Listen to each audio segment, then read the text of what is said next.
Hello, this is Paranormal Girl, and since it's October and Halloween month, I'm going to talk about vampires. Vampires are a perennial favourite around Halloween, but they can be found year-round in movies and on television, in books and on blogs. The public's thirst for vampires seems as endless as vampires' thirst for blood. Modern writers of vampire fiction including Stephanie Meyer, Anne Rice, Stephen King and countless others have a rich vein of vampire lore to draw from. But where does vampires come from? The most famous vampire is of course Bram Stoker's Dracula. Those looking for a historical real Dracula often cite Romanian Prince Vlad Tepes from 1431 to 1476, after whom Stoker is said to have modelled some aspects of his Dracula character. The characterization of Tepes as a vampire, however, is distinctly a modern one. In Romania, he's viewed as not as a blood-drinking sadist, but as a national hero who defended his empire from the Ottoman Turks. The vampires most people are familiar with, such as Dracula, are revenants, human corpses that are said to return from the grave to harm the living. These vampires have Slavic origins, only a few hundred years old.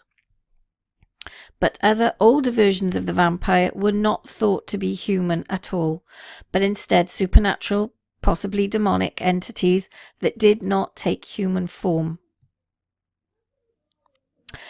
Matthew Beresford, author From Demons to Dracula, The Creation of the Modern Vampire Myth, Reaction in 2008, notes, there were clear foundations for the vampire in the ancient world, and it's impossible to prove when the myth first arose. There are suggestions that the vampire was born out of sorcery in ancient Egypt, a demon summoned into this world from some other. There are many variations of vampires from around the world.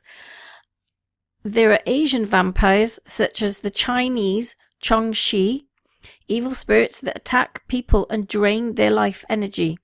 The blood-drinking, wrathful deities that appear in the Tibetan Book of the Dead, and many others. So, identifying vampires. While most people can name several elements of vampire lore, there are no firmly established characteristics.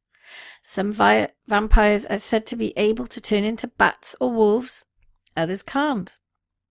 Some are said not to cast a reflection, but others do. Holy water and sunlight are said to repel or kill some vampires, but not others. One universal characteristic is the draining of virtual bodily fluid, typically blood. One of the reasons that vampires make such successful literary figures is that they have a rich and varied history and folklore. Writers can play with the rules while adding, subtracting, or changing them to fit whatever story they have in mind. Finding a vampire is not always easy. According to one Romanian legend, you'll need a 7-year-old boy and a white horse. The boy should be dressed in white, placed upon the horse, and the pair set loose in a graveyard at midday. Watch the horse wander around, and whichever grave is the nearest the horse, when it finally stops, is a vampire's grave. Or it might just have something edible nearby. Take your pick. Interest and beliefs in revenants surged in the Middle Ages in Europe, though in most modern stories the classic way to become a vampire is to be bitten by one. That is a relatively new twist. In his book Vampires, Burial and Death, Folklore and Reality, Yale 2008, folklorist Paul Barber noted that centuries ago, often potential revenants can be identified at birth, usually by some abnormality, some defect, as when a child is born with teeth. Similarly, suspicious as children born with extra nipples, in Romania for example, with a lack of cartilage in the nose or a split lower lip in Russia. When a child is born with a red caul or amniotic membrane covering its head, this was regarded throughout much of Europe as a presumptive evidence that it was destined to return from the dead. Such minor deformities were looked upon as evil omens at the time. The belief in vampires stems from superstition and mistaken assumptions from post-mortem decay. The first recorded accounts of vampires follow consistent patterns. Some unexplained misfortune would befall a person, town, or family. Perhaps a drought dried up crops or an infectious disease struck. Before science could explain weather patterns and germ theory, any bad event which was not an obvious cause might be blamed on a vampire. Vampires were one easy answer to the age-old question of why bad things happen to good people. Villagers combined their belief that something had cursed them with fear of the dead and concluded that perhaps the recently deceased might be responsible, having come back from the graves with evil intent. Graves were unearthed and surprised villagers often mistook ordinary decomposition process for natural phenomenon. For example, though lay people might assume that a body would decompose immediately, if the coffin is well sealed and buried in winter, putrefaction might be delayed by weeks or months. Intestinal decomposition creates bloating which can force blood up into the mouth, making it look like the dead body had recently sucked blood. These processes are well understood by modern doctors and morticians, but in medieval Europe, they were taken as unmistakable signs that vampires were real and existed among them. So what's the vampire defense and protection? The best way to deal with vampires is, of course, to prevent them from coming back in the first place. A few centuries ago in Europe, this was often accomplished by staking suspected vampires in their graves. The idea was to physically pin the vampire to the earth, and the chest was chosen because it's the trunk of the body. This tradition was later reflected in popular fiction depicting wooden stakes as dispatching vampires. There was no particular significance to using wood, according to folklore. Vampires, like genies, and many other magical creatures fear iron, so an iron bar would be even more effective than a wooden stake. Other traditional methods of killing vampires include decapitation and stuffing the severed head's mouth with garlic or a brick. In fact, suspected vampire graves have been found with such signs. According to a 2012 Live Science article, a body of a woman was found in a mass grave on the Venetian island of Nuovo Lazaretto. Suspecting that she might have been a vampire, a common folk belief at the time, grave diggers shoved a rock into her skull to prevent her from chewing through her shroud and infecting others with the plague, said anthropologist Matteo Barini of the University of Florence. Other researchers later challenged his interpretation and suggested that the brick may not have been placed in the mouth after all, but instead one of many bricks surrounding the body that merely fell there after burial. Whether that burial was reflected an accused vampire or not, other graves are much clearer. In 2013, archaeologists in Bulgaria found two skeletons with iron rods through their chests. The pair are believed to have been accused vampires, according to an article in the Archaeology magazine. If your local villagers neglected to unearth and stake a suspected vampire, and he or she was returned from the grave, there are steps you can take to protect yourself. The exact method varies around the world, but in some traditions, the best way to stop a vampire is to carry a small bag of salt with you. If you're being chased, you need only spill the salt on the ground behind you, at which point the vampire is obliged to stop and count each and every grain before continuing the pursuit. If you don't have salt handy, some say that any small granules would do, including birdseed or sand. Salt was often placed above and around doorways for the same reason. Some traditions hold that vampires cannot enter your home unless formally invited in. This may have been an early form of modern stranger danger warnings to children, a scary reminder against inviting unwelcome people into their homes. Real vampires. There are, of course, a few truly vampiric animals, including leeches, lampreys, and vampire bats.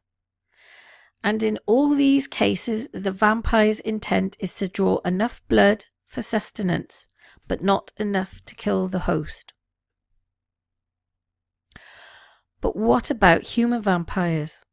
There are certainly many self-identified vampires who participate in Gothic-inspired subcultures. Some host vampire-themed book clubs or secret bloodletting rituals. Others wear capes and get vampire fang dental implants. It's all very frightening and fun, but blood drinking is another matter entirely. The problem is that blood is toxic because it is so rich in iron. And because the human body has difficulty excreting excess iron, anyone who consumes blood regularly runs a real risk of hemochromatosis, which is an iron overdose, which can cause a wide variety of diseases and problems, including liver and nervous system damage. In one form or another, vampires have been part of human culture and folklore in different forms for millennia, and the bloodsuckers show no signs of going away anytime soon. And of course, I'm going to talk about the most famous vampire of all, and that's Count Dracula, the Dracula legend. We Draculs have a right to be proud. I am the last of my kind. And that's from an excerpt from Dracula, from Bram Stoker's book, Dracula. Some say that Transylvania sits on one of Earth's strongest magnetic fields, and it's people that have extra sensory perception. Vampires are believed to hang around crossroads on St. George's Day, April 23rd, and on the eve of St. Andrew, November 29th. The area is also home to Bram Stoker's Dracula, and it's easy to get caught up in the tale while driving along winding roads through dense, dark, ancient forests and over mountain passes. Dracula is literally translated in Gaelic as Dracula, meaning bad blood. Tales of the supernatural have been circulating in Romanian folklore for centuries, when Irish writer Bram Stoker picked up the thread and spun it into a golden tale of ghoulishness that has never been out of print since its first publication in 1897. To research his immortal tale, Stoker immersed himself in the history, lore and legends of Transylvania, which he called a whirlpool for imagination. Bram Stoker's Dracula novel was published in Romanian for the first time in 1990. Count Dracula, a fictional character in the Dracula novel, was inspired by one of the best well-known figures of the Romanian history, Vlad Dracula, nicknamed Vlad Tepes, Vlad the Impaler, who was the ruler of Wallachia at various times from 1456 to 1462. Born in 1431 in Sighisoara, he resided all his adult life in Wallachia except for periods of imprisonment at Pest in Visegrad in Hungary. Although he never travelled to Romania, Stoker crammed his book with descriptions for many real locations that can still be visited in present-day Romania. They include the most important historical places associated with Vlad Tepes, such as the 14th century town of Sighisoara, where you can visit the house in which Vlad was born. Now it's hosting a restaurant and small museum of medieval weapons. Other Dracula sites include the old princely court, Palatula, Curtea Veche in Bucharest, Snargov Monastery, where, according to legend, Vlad's remains were buried. The ruins of Pianori Fortress, considered to be the authentic Dracula's castle. The village of Efu, where Dracula legends are still told, and the city of Bazov, where Vlad led raids against the Saxons, merchants, and of course Bran Castle. There are a few various areas that I just mentioned. I'll leave the links in the description so you can read through these yourselves. And we'll take this down.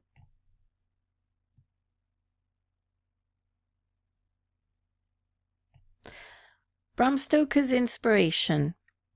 Vlad Tepes was born in 1428 in the fortress city of Sighisoara.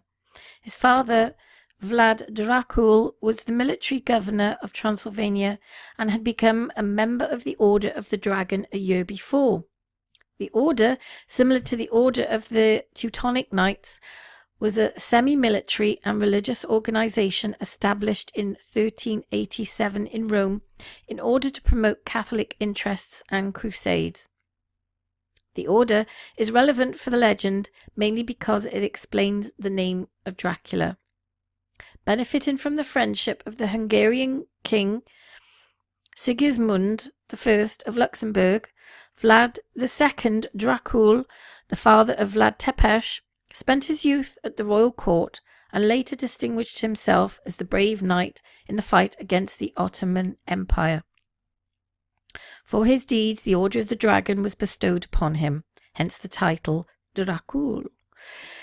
The Latin word for dragon is Draco, while in the medieval lore, dragons served as symbols of independence, leadership, strength, and wisdom. The biblical association of the devil was the serpent that tempted Adam and Eve and gave the snake-like dragon connotations of evil.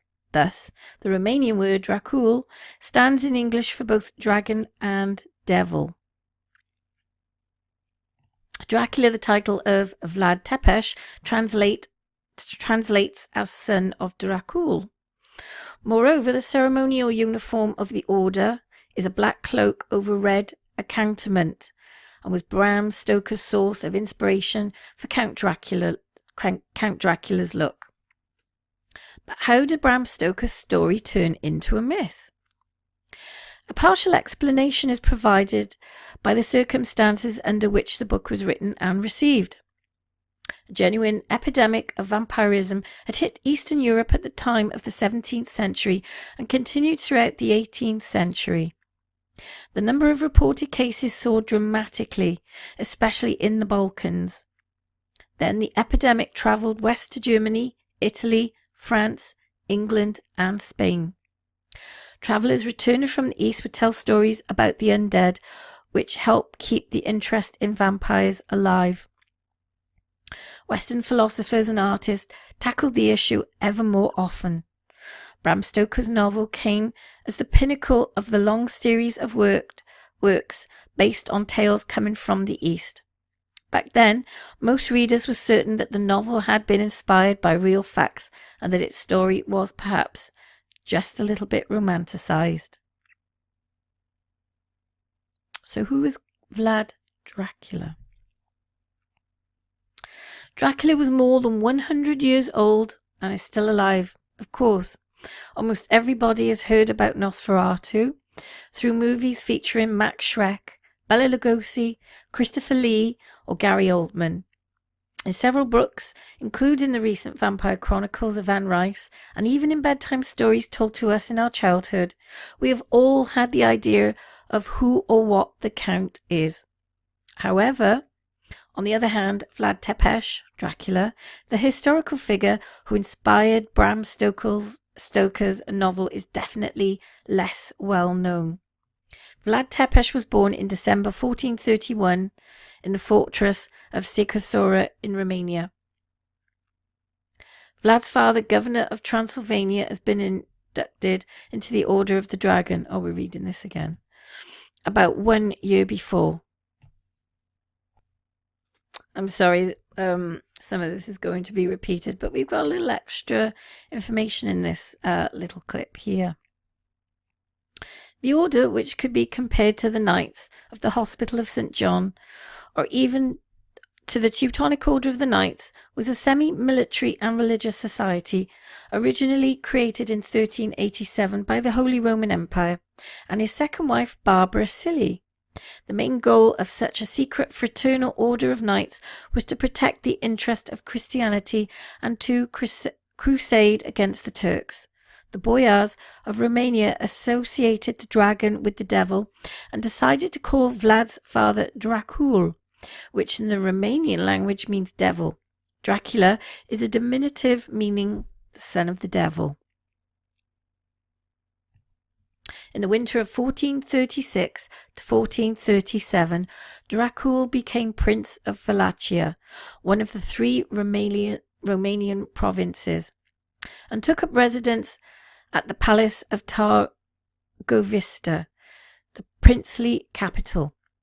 Vlad followed his father and lived 6 years at the princely court in 1442 in order to keep the Turks at bay. Dracul sent his son Vlad and his younger brother Radu to the Constantinople, today which is Istanbul, as hostages to the Sultan Murad II. Vlad was held there until 1448. This Turkish captivity surely played an important role in Dracula's upbringing. It must be at this period that he adopted a very pessimistic view of life and learnt that the Turkish method of impalement on stakes. The Turk set Vlad free after informing him of his father's assassination in 1447. He also learnt about his older brother's death and how he had been tortured and buried alive by the boyars of the Târgovisti. When he was 17 years old, Vlad Tepes, Dracula, supported by a force of Turkish cavalry and contingent of troops lent to him by Pasha Mustafa Hassan, made his first major move towards seizing the Wallachian throne. Vlad became the ruler of Wallachia in July 1456. During his 6-year reign, he committed many cruelties, hence establishing his controversial reputation. His first major act of revenge was aimed at the boyars of Târgovisti, but for not being loyal to his father. On Easter Sunday, of which we believe to be 1459, he arrested all the boyar families who had participated in the princely feast. He impaled the older ones on stakes, while forcing the others to march from the capital to the town of Pianari. This 50-mile trek was quite grueling, and no one was permitted to rest until they reached their destination. Dracula then ordered the boyars to build him a fortress on the ruins of an old outpost overlooking the Argeș River. Many died in the process.